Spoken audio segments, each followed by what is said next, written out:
Okay, I wanted to start from the beginning because if anybody meanders through and finds the ones I put on the internet before, they might want to know what's going on with it. And just put it up to show the customer what's going on with it because he's too ill to make the trip. Nevertheless, I hope it gets better. yes. Nevertheless, is 1929 Model A coupe that had an original flathead engine in it, and then somebody had already converted it over to hydraulic brakes. But in the process of doing that, um, the they had modified the backing plates, so I had to remodify them to put them back on the later model spindles, which we converted it over to 3741 spindles, and then bolt-on steering arms with a dropped axle and shock mounts, which normally I put the left one on the right and the right one on the left because although it would when you go to turn the steering wheel to the left, this would hit the shock. So they work fine that way. And then of course the uh, um, the adjustable shackle, so you can put some caster in it, so it'll go in a straight line. 6 degrees of caster is what you want. That's the spindle inclination where it tilts back. It's like a shopping cart. Anyway, um, and then immediately the problem ended up with this. The engine is a model A, well B, whatever 32, but it's a Donovan, completely aftermarket aluminum Donovan block. Uh, Ed Donovan, the same guy that made the fuel Hemi blocks because they were blowing up too many 392 castings. But anyway, it's got a full pan. And normally these cars have a notched pan. The stock motors have a notched pan, so the drag link is going to hit it. So I had to push the motor back a little bit, and I also make sure the steering arms are going to be straight. I had to modify the steering arms not only for that, but also to get the drag link in the right part, because nobody really makes parts that are specifically for this style of thing. It's usually more designed for like the four link kind of stuff. So and then I split the wishbones, but kept them in the middle of the car. But then you also have to cut them for caster. So I had to do that too. And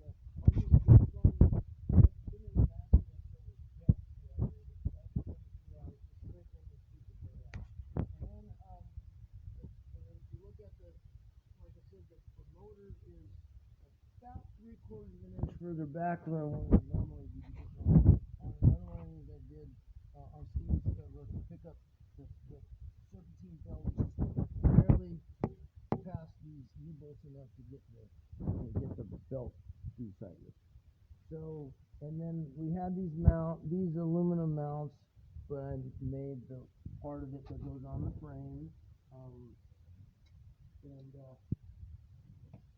we kept the traditional F100 style of steering box that the previous owner had put in it, but I had to modify the end because it had the ball on the end of it, and I reused in a later model, a disposable tie rod end.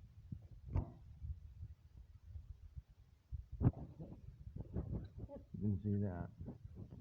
And as long as you're right here, one of the things I'm going to have to do is that on the steering column here, these connect to the levers that stick up on the top end of the steering column. One was for the spark advance, I think, and one was for the throttle, or vice versa. I forget. But and I did pickup and it works out pretty good for me.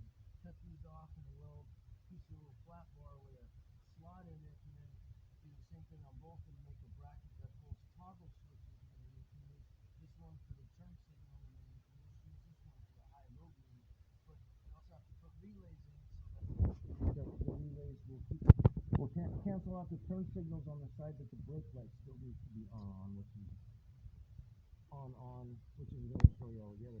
And then also you can see the mid mounts. I had to make mid mounts because we're not using the stock manual transmission. We're using the TorqueFlite automatic that's normally behind the slant 6. So I had to make mid mounts because the engine had to be mid mounted because I could only box it up into the steering box.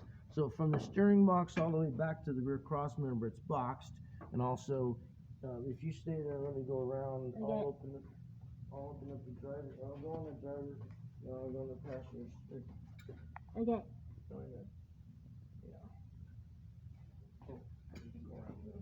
And also, if you can see, you can see it better from on the inside, but from underneath here, there's an 1 3/4 piece of tubing that I had to make work and also be able to unbolt from the frame. So there's brackets and plates and gussets that bolt this piece of tubing to the frame that hold the radius rods, because there was no longer a provision for the old ball socket style, because the transmission, the TorqueFlite, doesn't have a provisions for their original early Ford Wishbone, because it was not designed for this car. The story with all of these things, you're making things work for vehicles that were not originally designed, then they work. So if you come around to the door over here, we can look at some stuff on the inside that I've done, and also things that need to get done. And you can get from here, you can get a real good view of the cross member that I had to make, along with all the plates and whatnot, to be able to bolt it to the frame, and because you can't get the engine and transmission out without unbolting that cross member. And also you can see part of the X member that I put in. Steve had this X member, because he put the very same one in his roadster pickup, so I guess he just bought an extra one. Or something. Well, but at least on this one, I put the boxing plates in, but I only tacked them. And then I put the X member in, and then I welded the boxing plates, and that keeps the warpage of the frame down to a minimum. If you weld the boxing plates in first and then put the X member in, it's a mess, because there's normally a cross member on the frame back in here. Anyway, so this is that going to be the had to be safest, most removed. strongest structure of any of these ever made. And then also you can see I removed the stock gas tank. Yep, it's which gone. Took a bit of work, and really try not to mess the paint up on the outside of the thing, because the 2829s, the gas tank and the cowl is the very same thing. Right in front of you. I wouldn't want that either. Yeah. So anyway, and then the transmission came with this shifter, but I'm gonna move it back a little bit because it's infinitely adjustable, and all the linkage needs to be straightened out. I got a brake pedal assembly in it, but I need to put the pad, figure out where the pad is going to be on the end of it, and weld that on, and then mount the emergency brake. This was the one that came with the car. Somebody had put a 39 style trans in it, which required a couple of different little adapter kind of things on. So anyway, this is going to go somewhere down in this neighborhood right here. Then I'll have to make another bracket to hold the cables that will go back to the rear end. And then you can see the work I did. I'm making this panel. Oh. You can put it in, but not glaring at the item. Oh, I'm sorry. Okay. Making this pan, and then this. A little more light. There, right. Go back there, right there. Is it better? That's good. Oh, anyway, so yeah. It's shiny. You can see all the marks. Yeah. Like secret writing. Anyway, there's a piece of 3/4. Like I said, there's a piece of 3/4 inch square tubing underneath, right here, and underneath the seat platform. That way, it gives it some rigidity, because normally the seat platform was right here on top of the factory cross member, and also there's a factory cross member underneath here. You can see the little rosettes, little holes that I drilled in there and then welded up. And so, and then the package tray that I shortened, and I just lapped it over when I used my spot welder, and it unbolts, so I didn't have to do it in the car and worry about filling his windows full of grindings, which would not be good. And then also from this angle too, you can see a lot of the gusseting that I had to do on the rear cross member, and then the back ends of the shock mounts and that kind of stuff, and then the little bracket on the rear end for the brake line and that, and then so that's pretty heavy duty right there. Yeah, well, see, that's the whole thing, because that holds the weight of the car up now. There used to be just a leaf spring cross member in here with a leaf spring that in the middle, and so you know, evenly distributed. Now all the weight's on these on these 5/8 bolts right here, so it all has to be. And plus, we want it to be way more rigid than it originally was when it came down the assembly line anyway. Yeah, because that was a better engine and all that. And so, and if we can come over here and look at the, and you can see on this side that this is the side that the panhard rod attaches to the frame. Mm-hmm. So I made the bracketry integral with the frame extension to use the 32 style of gas tank. You can also see that I mounted the frame horn covers and cut them off a little bit and beat them up with a hammer and a dolly so they would fit the profile of the fender, and then drilled holes and bolted them on. Mm-hmm. You didn't beat them up. And I had the damn, and we can go, well, you can see that it's flanged.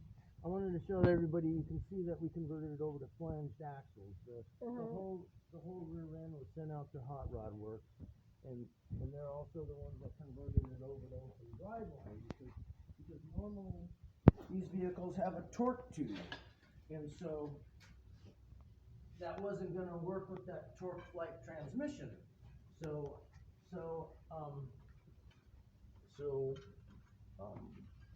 that's one of the reasons why I had to spend so much time on the radius rods, because now the radius rods are going to hold all of the torque of the rear end. You don't have that torque tube to absorb the torque of the motor anymore. And then I can pull this drum off. We can take a look. You can see there used to be a hub.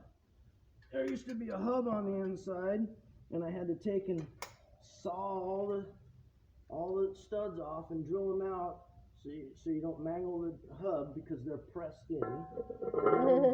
And then the kit came with this adapter aluminum piece that uses a regular late model style of pressed on wheel bearing, and you know, one piece flanged axle. So that was the weak link with these old the rear end's at 42 to 48, so it's the bigger early Ford Banjo rear end, but still they didn't have flanged axles. They have a tapered key deal, and you would shear the key, and they're a pain in the butt. And so it eliminates the weak link on them, and you probably wouldn't want to put any more than about 300 or 400 horsepower through one anyway. But nevertheless, it looks cool and and all of that. So that's what we were shooting for. And then another thing I wanted to point out too is that in the mounting of the radius rods, where they mount on, the reason that I hung them down is because if you had there's an imaginary line that goes from where the tires plant to where that pivots, and then that goes through how close that is to the center line, or the center of gravity of the car is how much leverage the rear suspension has on the car, and if you put this line way up, then every time you hit the gas, it's gonna have too much mechanical advantage on the rear end. So if you keep that lever down a little bit, it's still gonna push up, but it's gonna be more of the fat person on the short side of the teeter-totter, rather than the other way around. Those are beautiful. And so, yeah, it's just, and finishing the thing, like I said, now we got all the nitty-picky things we got to do, and pull the body back off the frame, do a little bit more welding, and touch up the paint.